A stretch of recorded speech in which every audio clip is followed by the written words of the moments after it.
Yang terhormat Bapak Budianto SPD Magister of Engineering, yang kami hormati rekan-rekan peserta orientasi nilai dan etika. Di sini perkenalkan, nama saya Adnan. Saya dari SMA Negeri 1 Pejagoan. Saya mengampu mapel matematika. Oke, pada kesempatan kali ini saya akan mencoba memaparkan hasil laporan saya terkait laporan orientasi pengenalan nilai dan etika instansi bagi P3K Pemerintah Provinsi Jawa Tengah tahun 2024. Yang pertama terkait laporan bab 1 pendahuluan.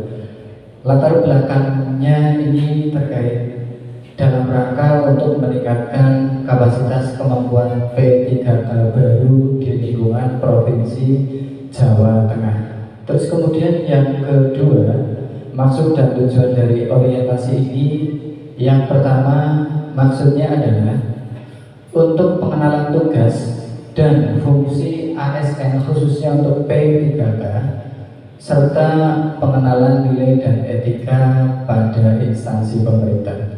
Lalu kemudian tujuan dari pelaksanaan orientasi ini adalah yang pertama, jelas peserta agar mampu memahami tugas dan fungsi ASN, peserta mampu mengenali nilai dan etika pada instansi pemerintah, dan terakhir peserta mampu mengaktualisasikan nilai-nilai dasar ASN, berakhlak, serta dapat melaksanakan tugas dan kewajibannya di dalam rangka melaksanakan program pemerintah.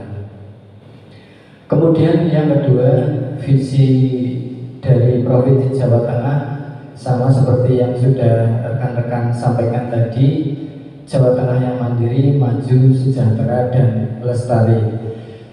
Kemudian ada beberapa misi untuk mewujudkan visinya, dapat rekan-rekan cermati di layar. Kemudian ini untuk struktur organisasi dan tata kerja di pemerintah Provinsi Jawa Tengah, mulai dari gubernur, wakil, sekda, dan seterusnya sampai bawah. Lalu berikutnya yang kedua, yaitu terkait manajemen kepegawaian dan penilaian kinerja PPPK. Ini meliputi dasar hukumnya, manajemen PPK, manajemen ASN-nya, tujuan penyusunan ajab, manfaat dan tahapan ajab, arah kebijakan, pengelolaan kinerja, gaji dan tunjangan, pengembangan kompetensi dari P3K, kesejahteraan, disiplin, serta terakhir adalah pemutusan hubungan kerja P3K. Lalu berikutnya ini terkait nilai dan etika organisasi tempat atau unit kerja kami, yaitu SMA Negeri 1 Pejagoan. Tadi sudah disampaikan oleh Bu Novi dan Pak Agus, yaitu visinya itu terwujudnya peserta didik yang bertakwa, berakhlak mulia, berprestasi, dan berwawasan wirausaha. Bertakwa dan berakhlak mulia ini merupakan bagian dari karakter, serta prestasi itu unggul dan berwawasan kewirausahaan atau berjiwa kewirausahaan. Di tempat kami ada yang namanya tagline teruji, yaitu berkarakter, unggul, dan berjiwa wirausaha, yang merupakan cita-cita dari SMA Negeri 1 Pejagoan. Terus kemudian misinya itu ada 4, bisa rekan-rekan cermati di tampilan yang ada. Kemudian ini tujuan SMA Negeri 1 Pejagoan, yang jelas kami mempunyai tujuan bersama untuk meningkatkan keunggulan potensi dan prestasi peserta didik agar menjadi manusia yang beriman, bertakwa kepada Tuhan, berakhlak mulia, dan seterusnya sampai bertanggung jawab.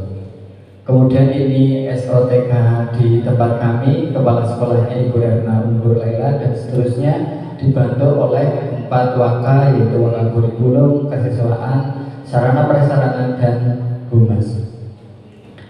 Kemudian ini tugas dan pokok fungsi P3K di OPD, yang jelas BPK itu memiliki tugas untuk melaksanakan kebijakan publik, kemudian memberikan pelayanan publik yang profesional dan seterusnya.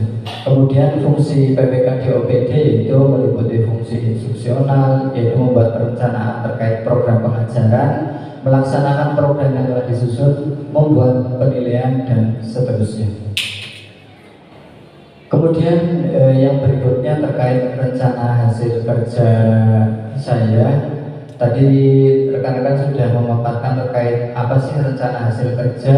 Rencana hasil kerja adalah sebuah dokumen atau perencanaan yang berisi tujuan dan target yang diharapkan dicapai oleh seseorang atau unit kerja pada periode waktu tertentu. Biasanya ini dilaksanakan dalam kurun waktu 1 tahun. Kemudian rencana hasil kerja pimpinan yang kita intervensi itu yang pertama terkait terlaksananya peningkatan kualitas praktik pembelajaran, yang kedua terkelolanya kegiatan pengembangan kompetensi guru dan tenaga kependidikan, kemudian terkelolanya pelaksanaan pembelajaran yang berfokus pada implementasi KOSP, dan terakhir terkelolanya penugasan guru dan tenaga kependidikan. Oke, yang pertama terkait terlaksananya peningkatan kualitas pembelajaran guru. Di sini rencana hasil kerja yang kita ambil yaitu meningkatnya praktik manajemen kelas yang berfokus pada keteraturan kelas. Ada beberapa aspek dan indikator serta target untuk kegiatan dan tahapan yang saya ambil. Yang pertama, jelas berdiskusi dengan atasan atau observer. Kemudian yang kedua, mengisi tindak lanjut dari hasil observasi. Terus terakhir, membuat dokumen tindak lanjut. Terus kemudian yang kedua terkait terkelolanya kegiatan pengembangan kompetensi guru dan tenaga kependidikan. Di sini kami mengambil beberapa rencana hasil kerja. Yang pertama yaitu meningkatnya kompetensi melalui peran sebagai peserta pelatihan mandiri dalam PNM, kemudian meningkatnya kompetensi melalui peran sebagai peserta kegiatan pelatihan, terus kemudian yang berikutnya meningkatkan kompetensi melalui peran sebagai peserta berbagi praktik baik dalam kegiatan komunitas belajar. Terus kemudian berikutnya RHK yang ketiga yaitu terkelolanya pelaksanaan pembelajaran yang berfokus pada implementasi kurikulum operasional satuan pendidikan. Rencana hasil kerja yang kami ambil yaitu terlaksananya pembelajaran melalui perencanaan dan perangkat penilaian asesmen yang mengacu pada kurikulum operasional satuan pendidikan.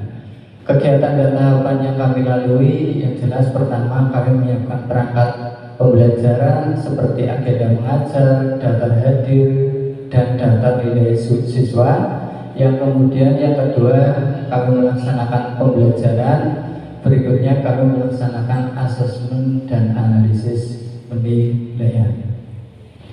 Terus kemudian yang keempat terkait terkelolanya penugasan guru dan tenaga kependidikan untuk mewujudkan penyelenggaraan pembelajaran yang berkualitas. Kebetulan kami atau saya diamanai sebagai pembina ekstrakurikuler, yang kedua sebagai pembina OSIS. Untuk yang ekstrakurikuler, kegiatan dan tahapan yang kami lalui yaitu membuat rencana kerja atau membuat program kerja. Biasanya ini dilaksanakan di awal tahun pembelajaran, terus kemudian kami melaksanakan, terus kemudian yang terakhir mengevaluasi kegiatan. Biasanya di akhir semester sebelum melaksanakan asesmen akhir semester atau tahun, beberapa pembina ekstra secara bersama-sama berkumpul untuk mengevaluasi hasil kegiatan ekstrakurikuler. Kemudian yang kedua terkait kegiatan sebagai pembina OSIS, kami mendampingi siswa dalam kegiatan-kegiatan kesiswaan. Mungkin itu Bapak, Ibu, dan Pak Budi yang bisa kami sampaikan banyak kekurangan dari saya mohon maaf. Apabila ada Bapak Ibu yang ingin bertanya, dipersilakan, monggo. Monggo Pak. Perkenalkan dulu, nama saya Rizky Gunawan dari SMK di Jogobogo. Isi bertanya ke Bapak, karena tadi saya tertarik dengan kegiatan Kombel yang Bapak ikuti. Nah, pertanyaan saya adalah dari awal Kombel itu ada sampai hari ini, kegiatan Kombel apa saja yang sudah Bapak akan ikuti dan mungkin bisa diceritakan di depan. Terima kasih. Oke, terima kasih pertanyaannya untuk Pak Rizky Kurniawan. Untuk kegiatan komunitas belajar yang saya ikuti itu ada dua kegiatan komunitas belajar. Yang pertama kegiatan komunitas belajar yang ada di sekolah kami. Kebetulan setiap hari Jumat jam 1 sampai dengan selesai itu di tempat kami melaksanakan kegiatan komunitas belajar dengan tema-tema yang tidak jauh dengan implementasi kurikulum Merdeka. Terus kemudian juga beberapa pada waktu yang lalu juga kami mendapat undangan mengikuti kegiatan komunitas belajar dari sekolah lain, salah satunya yaitu dari SMA Negeri 1 Karanganyar. Kami juga mengikuti kegiatan komunitas belajar tersebut karena mungkin banyak yang saya belum tahu sehingga saya sangat tertarik untuk menimba ilmu dari komunitas belajar sekolah lain. Mungkin seperti itu Pak yang bisa kami ceritakan. Ada lagi Bapak?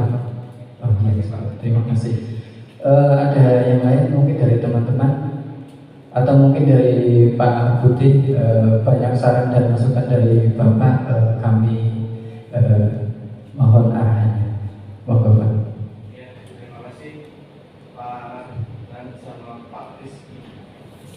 Ini kalau saya cermati di LHK, khususnya di Lembaga Finansial, itu perlu direvisi kali ini. Ini seperti kualitas ini presentasi sampean. Saya kira kalau misalnya ya terkait dengan misalnya meningkatnya kompetensi melalui peran sebagai peserta di komunitas belajar. Ya kualitasnya misalnya kita mengikuti kegiatan Kombel dengan narasumber misalnya level nasional prestasi, itu kualitas. Jangan presentasi pencapaian. Kualitas juga sama.